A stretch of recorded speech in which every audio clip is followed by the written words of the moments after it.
to this webinar. We are very thrilled to launch the Youth Information Survey research results today with you. It's the 4th edition of it. And for this webinar, you will be introduced to myself, like the director of Eurodesk, and Ondřej, Bárta, who is researcher and is associate at People, Dialogue and Change, and specialized in youth participation, volunteering, and so on, and youth information, of course. So we are very happy to have you with us. So just a few words about Eurodesk. For those who don't know us, we are a European youth information network, and our goal is to inform young people about their opportunities to discover the world and to be engaged as active citizens, especially at European and international level, and to make sure they have a say and a voice on matters that interest them. And we exist for 35 years. It's our anniversary this year. And as you can see, we are present in 36 countries, so all over well, the EU, but really beyond in those 36 countries. And what is also special about Eurodesk is that we have offices in those 36 countries, but we also have a lot of multipliers and ambassadors that are active at the local level, who are the youth information centers, youth organizations, and so on, who are in daily contact with young people. And for us, as we want to reach out to young people, we want to engage them and activate them in all those initiatives and programs that are out there for them to discover the world and make their voices heard. We are really interested in making strategic choices in the way we communicate with them, to use the right messages, to use the right channels, so that we can connect, as I say, with young people around Europe. And also we have a strong priority on being inclusive and reach out to diverse young people. And this is why we have done this research that we are going to present to you. So we surveyed young people aged 13 to 35 years old. And we have this age range because most of the EU programs are targeting this particular group of young people. And we asked them a lot of questions related to 4 areas. So we wanted to know their perceptions. So what do they think about mobility, about going abroad? We asked them where do they learn about it, and in which environments or tools do they learn about mobility. For those who went abroad, we asked them how they experienced this experience abroad. And also we looked at the challenges that they identified. So we looked at the challenges for those who didn't go abroad and how they perceive it as an obstacle, but also for those who went abroad, what challenges they actually faced. So this is what we researched. The survey was available in 29 languages, so that young people could easily respond, and it was carried out in 24. And we collected 7,144 answers from the 36 Eurodesk countries. And why this restriction to these 36 countries is because for us, the results are very important in terms of improving our services, and we want to take action on them. So it's not just to have nice data. This will inform our communication strategies, and the way we communicate on social media and so on. And yes, and with this data set, we decided to work with Ondřej, Bárta, that I already introduced, to really go deeper into the different audiences and looking at minority groups, for example, and to see, to have very detailed analysis. So Ondřej, now I will give you the floor. Tell us everything about the results. Thank you very much, Audrey. Let me share my screen and I will continue the presentation. So welcome everyone also from my end. My name is Ondřej, and I originally come from the Czech Republic, but I'm now based in Brussels for a little bit. And I have had the pleasure of supporting Eurodesk in this survey. And I will walk you through the main results, but of course you are all very much welcome to also have a look at the publication itself. It will be out shortly online, and there is much more to come. As Audrey already mentioned, we also want to dive a bit deeper into different minority groups and into different subgroups of young people. This being said, let me at the very beginning say that I will cover these four big areas that Audrey mentioned, and I will start with how young people actually perceive mobility. What do young people think about mobilities? I included this graph here for you to see that young people see mobilities as quite positive across the board, professionally, personally, in terms of education. You can see that almost 100% of young people see mobility as positive in terms of its impact. This being said, then it will not surprise us that almost all of the young people are also open to the idea of going abroad. And this is especially also true for women. We also, however, live in certain contexts, and these can be important also for the mobilities. And so we asked young people about climate change and about how the climate change itself does or does not influence their thinking about mobilities. And we found out that 70% of young people are not put off by climate change, which means that for better or for worse, young people would go to mobilities, even though this is the context that we are living in. We also found out that minority youth are more concerned about climate change impacts than others. This may seem counterfactual or counterintuitive, but it's actually not. If you look at the research, you will see that minorities are actually the ones who bear the brunt of the climate change the most. And therefore, of course, it makes sense that even young people from minority backgrounds are more concerned about this particular aspect than others. We also asked young people what their preferences are, and we found out that about 80% of young people prefer shorter stays, ideally under 3 months of length. Does it mean that young people do not like longer stays of half a year or a year? Not at all. They like those too, but they simply prefer, or majority of them prefer, shorter stays, maybe because it's simply just more doable with their lifestyles. We also found out that when it comes to different types of mobilities, almost all young people prefer in-person experiences, which means to simply go abroad and enjoy it wherever it is. There are 2/3 of young people who are also interested in hybrid experiences, which is a combination of in-person and virtual mobilities. And about 1/3 of young people, or only 1/3 of young people, would also be interested in virtual mobilities, which means to simply have the mobility as a virtual experience, as an online experience only. We were also very much interested in how young people learn about mobilities. So the primary information sources young people use is web search, it's social media, especially women, because women also use social media more than men, and learning institutions such as universities, schools, and then also friends and family.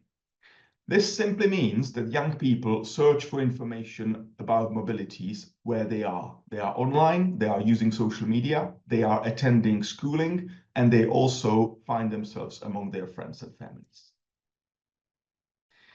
We also found out that when it comes to differences across different groups of young people, more educated young people are more likely to use web search, but also to use more specific information services, such as regional and national youth portals, youth information services, and others.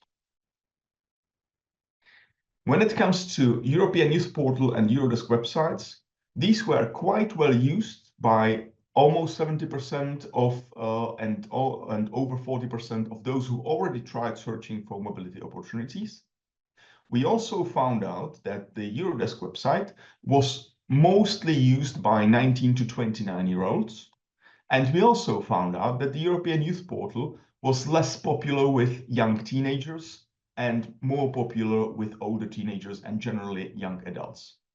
This gives us some information as to how the information at the Eurodesk website and at the European Youth Portal website are structured and how they maybe are accessible to different groups of young people. We also asked young people what specific types of information they would appreciate. And they told us that mostly they would be really interested in specific mobility opportunities and in information on financial aspects of those mobilities. Does it mean that young people don't want any other information? Not at all. They want all sorts of information, but these two types of information are very crucial to them. When it comes to methods of receiving information, this is basically a confirmation of what I already mentioned previously. So you see that young people really like to use online platforms to search for different opportunities. They also like to use their networks. So young people who already went abroad, and also their schoolmates probably. And then the least useful rated platform would be the information centers. Does it mean that that information centers are useless? Not at all, but it probably means that they are simply not where young people are. This also shows us that the online environment is by far the most favored environment in which young people search for mobility opportunities. And so we had a look at how young people do it. So firstly, they check out websites. They also go on social media, but they also probe videos. And as you can see, there is a very small difference between searching websites and also searching social media. Young people use both of these platforms. So we, of course, also focused on the social media. And we found out that almost all young people are generally active social media users. Does it mean that they use all social media equally? Not at all. They do use Instagram quite broadly, and they do use YouTube quite broadly. But when it comes to, for instance, TikTok and Facebook, there are two separate groups of users. When it comes to TikTok, it's basically teenagers and young teenagers who are using that platform. And when it comes to Facebook, it's young adults in their 20s and early 30s who are using that platform. This is quite valuable to us because it shows that not all social media platforms are equal. And also when we want to tailor certain messages to certain audiences, now we know who to focus on where. Similar results got back when we asked specifically about searching information about mobility opportunities. So 90% of young people are likely to use Instagram, 80% of them would use YouTube.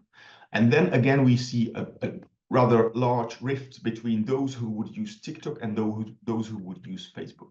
Again, TikTok is quite popular in teenagers and young teenagers, and Facebook is quite popular in young adults and those who are 35-year-old. Interestingly, 80% of young people routinely double-check information that they found on social media. While this is a very important information in itself, what it means for us is that if we provide young people with ways to go or with where to go from those social media platforms, young people will very likely use it. So what it means for us is that when we're sharing information on social media platforms, it's very good to also share some further reading, some further links, and so on, so that young people can fly and explore on their own further. We also asked young people about the experience of mobility. So in 2022 and 2023, 40% of young people in our sample went abroad and 60% did not. What we found out is that young adults and university graduates went abroad more often than others. this probably has something to do with the amount of opportunities that they get, especially when it comes to young people who attend universities, and also with the independence that they get as not being teenagers anymore, but being really young adults and having more freedom to go for mobilities.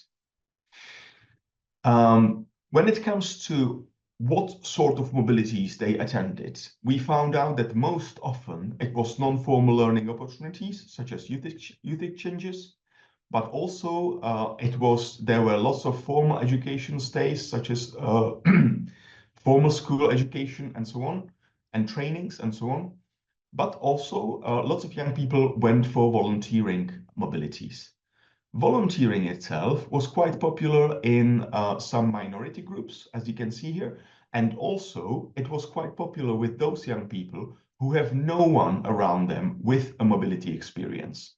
This we asked specifically about because we know from the past that it makes a difference for young people if they have someone to ask about mobilities. And here you can see that those young people who had no one to ask about mobilities because there was no one with mobility experience in their vicinity, they were more likely to go for volunteering mobilities than their peers. This can show that volunteering in particular maybe has the power to be a gateway to mobilities for young people who maybe otherwise wouldn't attend. We also found out that almost 90% of young people attended in-person mobilities. Only a small minority attended hybrid mobilities or virtual mobilities. But we also found out that virtual mobilities were much more common among young teenagers and minority youth. And this can again mean that these might be the types of mobilities which enable even young people who would otherwise not attend an in-person mobility to actually enjoy mobilities and potentially maybe act as a catalyst for the future so that they would use the in-person mobility in their later life. We also found out that mobilities were supported by the Erasmus Plus program in almost 50% of the cases. And I think this is a brilliant result. We also asked about what it was like to draft mobility applications. And we found out that AI was not used much in drafting mobility applications, only in 3% of the cases. This is true for successful mobility applications. This number, however, grew to 17% in case of unsuccessful applications, and also it grew to further 24% for university graduates drafting unsuccessful applications. Now, what does it mean? We have to keep in mind that all of these results have been asking about mobilities which took place in 2022 and 2023. We all know that the AI is being developed rapidly. And so, of course, today, the abilities of AI are much surpassing what they had in 2022 or 2023. So that's one thing to keep in mind. But also, maybe it suggests that AIs are not that successful in helping young people drafting mobility applications. Also, it can be that those young people who were successful in their mobility applications are not that ready to admit that they actually used the AI. This is, however, an area which is quite interesting, and it can and should be probed further in the future. We also found out that when it comes to applying for mobility opportunities, there is room for further support for young people. We found out that 44% of young people said they didn't need any support in drafting their applications. But at the same time, 10% of young people abandoned their applications and 10% saw their applications rejected. And that, of course, begs a question of how much support of young people how much support we could actually give to young people further in order to reduce these numbers of abandoned and rejected applications. We also found out that most of young people received help in drafting their applications from families and educational staff. And again, there is room for improvement when it comes to support from the youth information services. Now, when it comes to mobilities, we of course need to ask, why do young people do it? So we asked young people themselves, and they told us that there's three main reasons for going for mobilities. It's to have fun, it's to do something useful, and it's to get away from your daily routines. Does it mean that they don't do it for any other reason? No, they have, I mean, their reasons are quite varied, but these are the three leading motivating factors. Of course, there is always a factor of employability that was more important for young adults. And then there is also the factor of educational gains, and that was much more important for teenagers.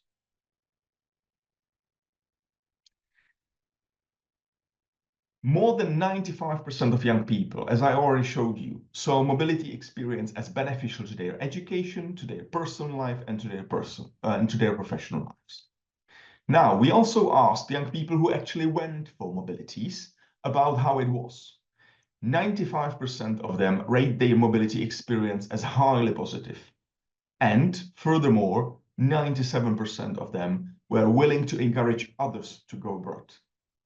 I think these are brilliant results because it basically shows that almost everyone who went abroad for mobility actually enjoyed it, and not only enjoyed it, but enjoyed it to such an extent that they are willing to tell others to go and have that experience for themselves. Non-binary young people are the only subgroup which rates their mobility experience less positively, and there is room to explore more as to why that is. Now, when it comes to mobility experience, I decided to include this very simple graph here for you. You see that there is lots of bars. All of these bars represent certain experiences that young people could take away from their mobility. From awareness of cultures and values to curiosity in foreign languages, self-confidence boost, and so on and so on. And what this graph represents is that young people take away lots from their mobility experience. You can see that all of these aspects have been rated quite high by a vast majority of young people. And I think this is a brilliant experience for young people, and they know it. We also asked, of course, about challenges and barriers to going for mobilities. And we found out that the four most prominent reasons for not organizing a mobility stay abroad was that young people said they had no time, they were not informed, they didn't think about it, or they did not know how to do it. And if you look at this in very simplified terms, you see that apart from the first reason, which is that they had no time, all the other three reasons are simply linked to youth information. They simply didn't know. They didn't know that this can happen. They didn't know how to do it. We also asked them about the main challenges during the mobility stays. And we found out that the three main challenges were getting out of the comfort zone, lacking language skills, and difficulties in making friends. And if you look at these results, let's face it, none of these are barriers which cannot be overcome. And maybe young people need a bit of support in these, but it's definitely something that we can help them with. And then they can enjoy their learning mobilities even more. We also asked young people about challenges and barriers when it comes to coming back from mobilities. And we asked those young people who actually went for mobilities about their experience. And then we asked young people without the mobility experience. So now you are looking at a graph of young people who actually went abroad and who were telling us what happened when they came back. You see that a vast majority of young people didn't have any difficulties coming back from their mobility experience. However, there were some young people who had to prolong their studies, who had difficulties finding housing, who maybe lost a job, or who felt that they missed out on different opportunities. You see that the share of young people who had these difficulties is not very high. It's around 20% of young people. And this is the result of asking similar question to those young people who did not go abroad for mobilities. So this is young people expressing their worries and their fears as to why they didn't go for mobilities. And you see that while the some of the order of the barriers is the same, you can see that the share of young people who are actually worried about these difficulties is much, much larger than share of those young people who actually experience these barriers when coming back. What does it tell us is that young people worry about certain things much more than they actually realistically happen. And this is also a very good information for us to have, because young people should know that even though these are realistic worries, as in, yes, it can prolong your studies, it also doesn't happen nearly as often as they think it happens. We also asked about mental health in connection with mobility. We asked in particular about the culture shock.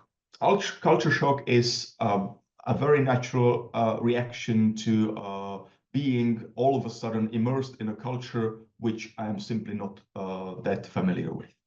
About 45% of young people admitted that they suffered from culture shock or reverse culture shock, so about half of the young people, with minority young people more likely to suffer from both of those effects. And we also found out that the awareness of the term culture shock is reasonably high, but it's much less true for the reverse culture shock. So what this means for us is that there is definitely room for supporting young people in going through this, and also about informing young people that when their mobility actually finishes, that's not all of it, and something can still come back to them that they need to deal with in terms of the reverse culture shock. And now I will give floor back to Audrey to tell you something about the lessons learned.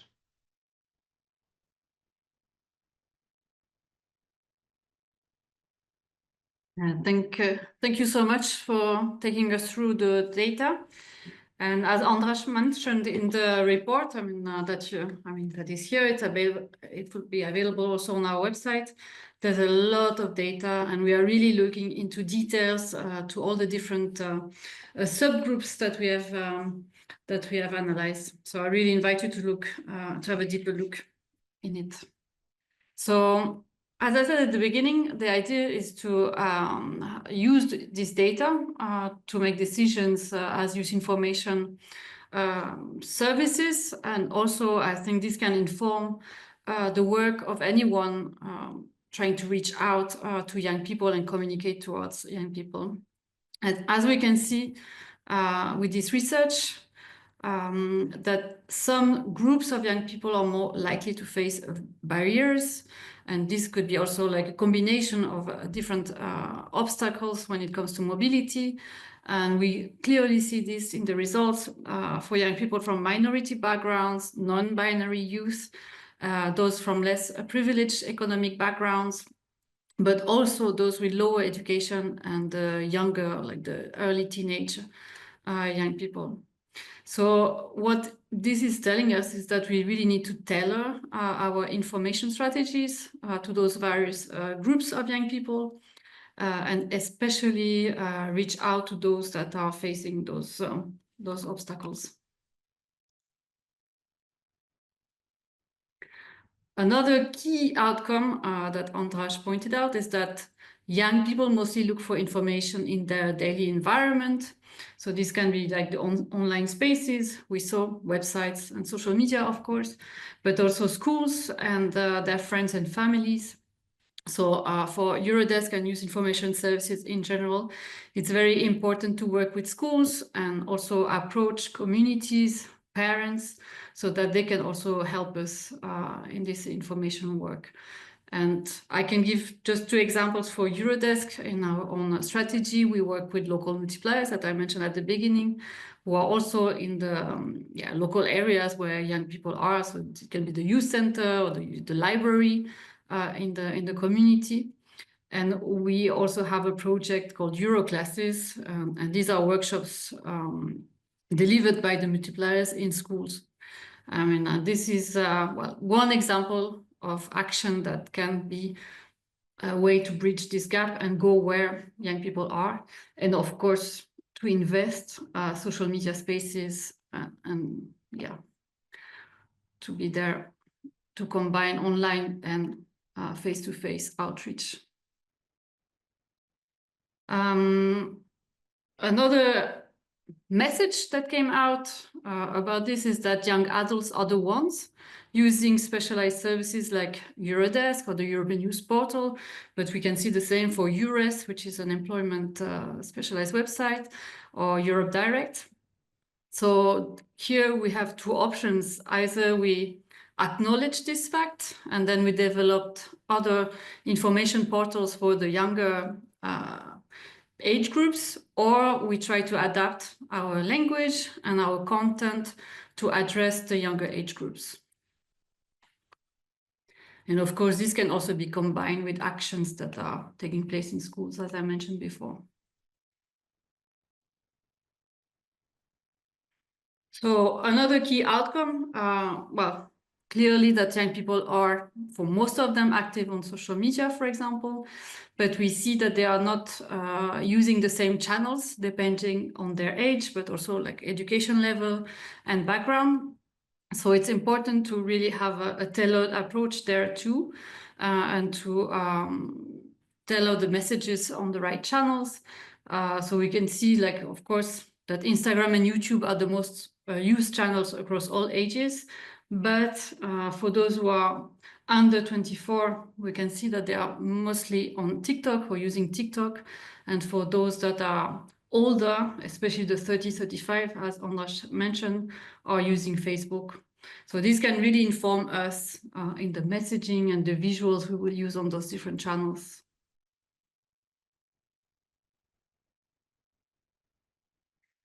Well, another key takeaway is that, for example, when it comes to obstacles and like applying to grants and so on, it's very important to ensure proper information and support to young people, to offer them guidance, including in drafting applications.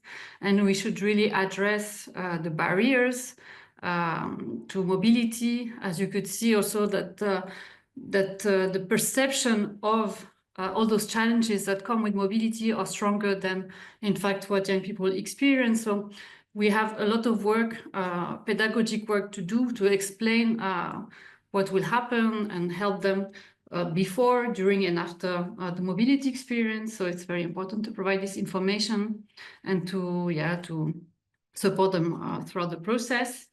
And also in terms of messaging, and this is also connected with the social media outreach, is that we have to find the right balance between fun and meaningful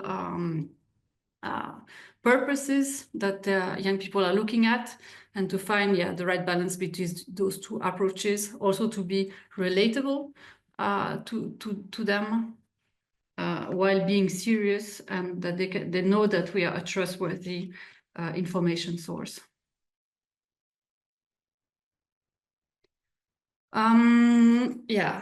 That's also, for us, it was also a very strong message that the experience is different for different group of young people, and we really need to help build safe environment, especially for non-binary youth.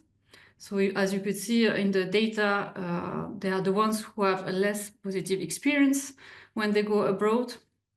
And when we talk to our colleagues from IGLIO, for example, they were explaining, of course, that some young people then face some difficulties when they're abroad, or discrimination and so on. So there's an important, we want to research this more in detail as a next step.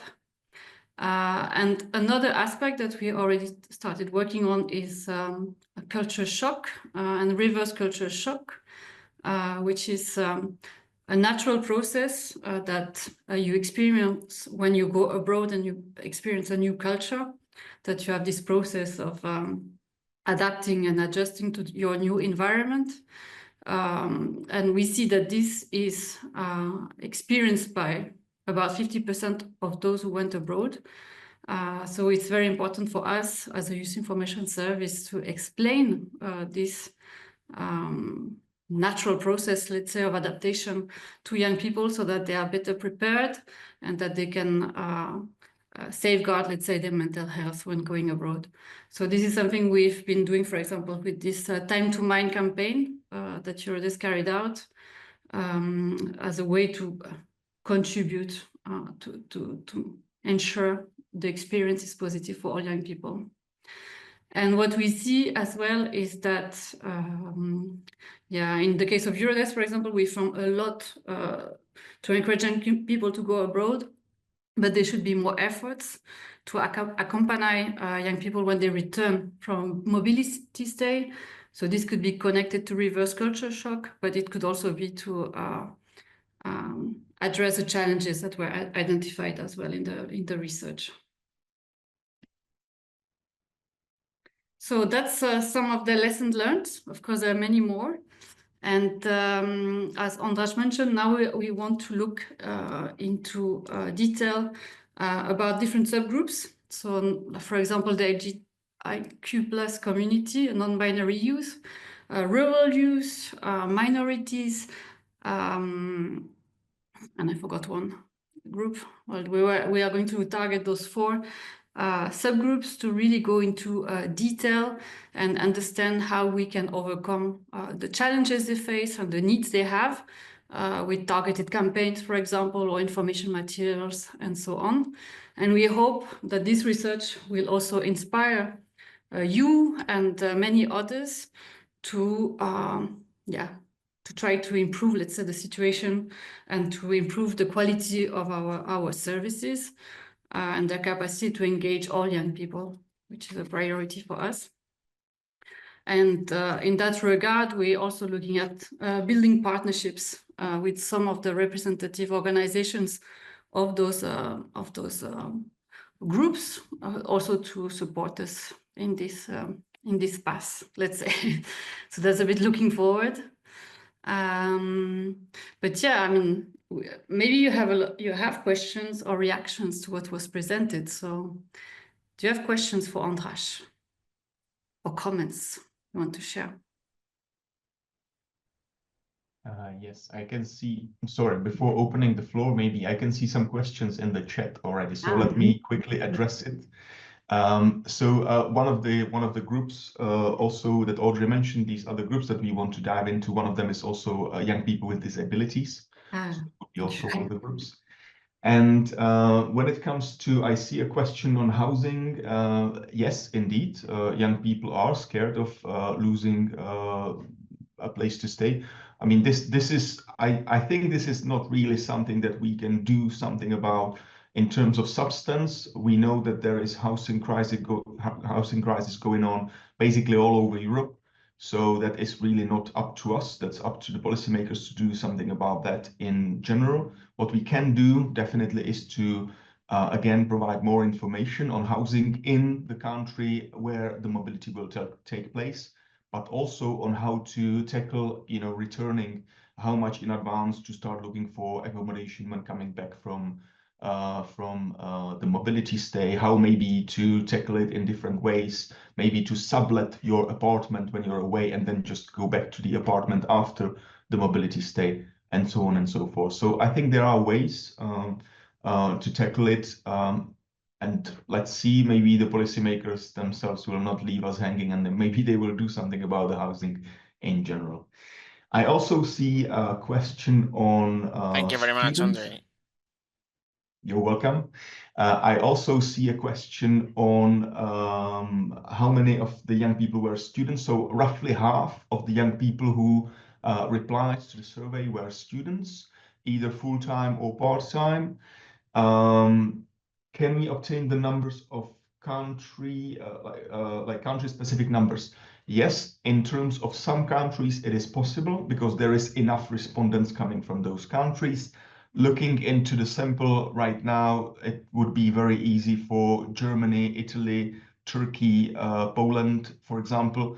In terms of other countries, it will be more tricky because there is less young people replying from these countries. And then, of course, any analysis that you will conduct on that sample will not be as reliable as we have on those 7,000 young people that we had in total.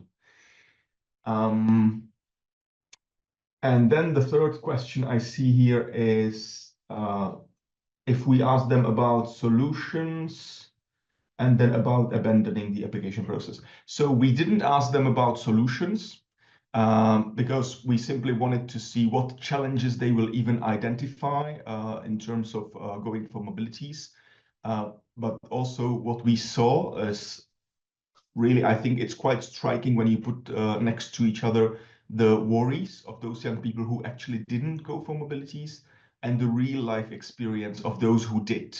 And you see that those worries, I mean, they are just much bigger than the reality that then happens. And I think this in itself is quite a solution to those worries, is to really spread the word that we get it, that you are worried, and it's absolutely understandable. But also you should know that it doesn't happen as often as you think. Some people need to prolong their studies, it's true, but not nearly as much as you think it would happen. Of course, we can also approach it from the other perspective and to be talking to the schools and to other institutions and to advise them on how to support young people so that they don't have to prolong their studies, for example. So I suppose there are steps we can take. And when it comes to how many of the young people abandoned the application process, it was 10% of those people who didn't go abroad. So it was quite, I mean, it's a minority, but it's not a small minority. Like 1/10 of the people actually admitted that they abandoned the application process, and also another 10% were rejected. And that's why I also mentioned that there is definitely room for improvement to support young people throughout the application process itself. Okay, so I think I tackled the questions from the chat, and I don't know who was first, so if you could self-regulate yourselves and ask the questions. Kizomo Banda was first. Yes. Hello. Hi. Thanks so much for sharing the results of your research. So my name is Chisomo. I'm currently doing a research quite similar to this. It's about young people's perspective on migration policies specifically. So I know that you mentioned a lot about information, access to information, and information is somehow like grouped, it's used as a general term. And these migration policies can be part of that information. So I was just curious to find out, was there anything that you found out about how young people feel about migration policies, or do they even know that there are these policies that exist, whether they're favorable for them, and information like that? We didn't ask about this specifically, but we did ask about something that is linked to it. We asked about administrative burdens, which of course is linked to this topic. And we asked about eligibility of young people. We asked them if one of the barriers that they faced was that they thought they were not eligible for mobility, which also can, I mean, of course, there's many reasons, but this can be one of them, that there are some burdens or barriers when it comes to migration. I would have to look up the concrete numbers in the report, but you definitely should check it out. There are some insights for you, but we didn't ask about this area absolutely specifically. I hope I'm responding. Yeah, no problem. Thanks so much. Thank you very much. Okay, and Dorota? Hello, thank you for the summary. I already had a look at the report, the written form, and I was wondering, I saw that there are very low numbers for specific groups, and there were like often comparisons done between different groups, age groups or gender, for example. And I was wondering how you were tackling the issue of these very low numbers when you were comparing the groups. Like in it's methodological question. Yes, I hear you. Well, in total, we had over 7,000 young people. So when it comes to, of course, these minorities, they will always be in low numbers, but they were all in such numbers that it actually made sense to include them in these statistics. It wasn't, I mean, we never had like single people responding to something, or that it would be 10 people, 20 people. It was always in higher tens. So I think that's quite a solid base for including them in the analysis as well. For example, like when Audrey mentioned that we also want to go further and to actually have smaller reports on certain subgroups, we already had a look into the data set, and we will always get to somewhere between 500 and 1,000 respondents for each of the subgroups. And I think that's quite solid. That's more than enough that you need for statistical inference. Okay, thanks. All right. Anyone else? Anything? Is there? Contact me later regarding Serbia. Yes, please try to get back or get back to Audrey or anyone from Eurodesk, and we will see if there's anything we can do about anything specific. Absolutely, absolutely. Is there any other questions? Anything else that popped into your head when you were listening, either to the presentation or to the questions?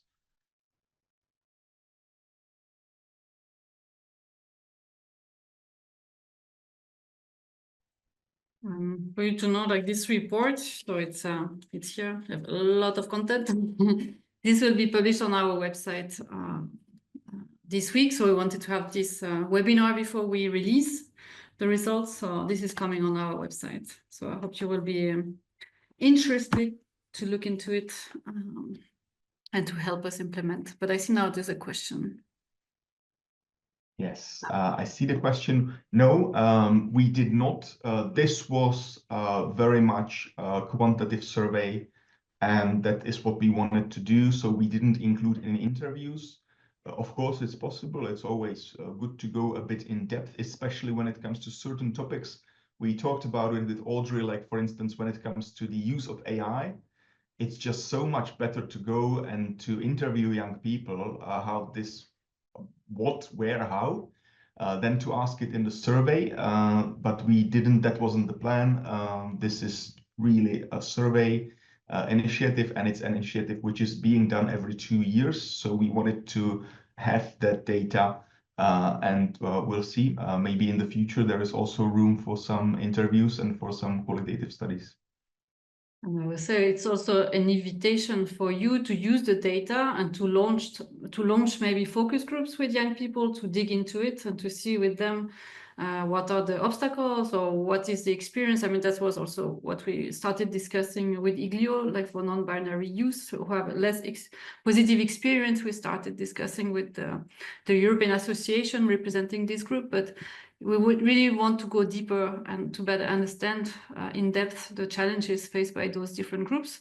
So for now, as we said, like this will be the second step, like to talk with those representative networks, but this is the European level action. But of course, it's an invitation for all of you to have focus groups and to look into detail about those challenges that were identified in the data set, to get inputs from young people, because that's how we understand better also their needs and challenges and how we can address them. So it's really a call for action at all levels, let's say. I see one more question here from Safe. I just want to know if there's a possibility to have more group in the North Africa or Africa in general to help the oldest and the poor peoples. No, you have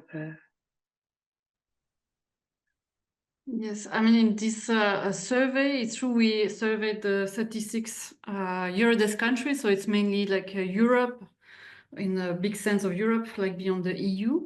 So we didn't cover other regions of the world. We know from the European Youth Portal there's a lot of interest and inquiries coming from, especially North Africa, of young people who want to experience mobility, want to come to Europe, for example, to study and so on. So we know there are a lot of obstacles for that. What I can share, I mean, of course, this is not in our, well, we inform all young people, but yeah, we have the limitations of available opportunities. So of course you have Erasmus Mundus and programs like this. So it's mainly for students that you have opportunities of cooperation and so on.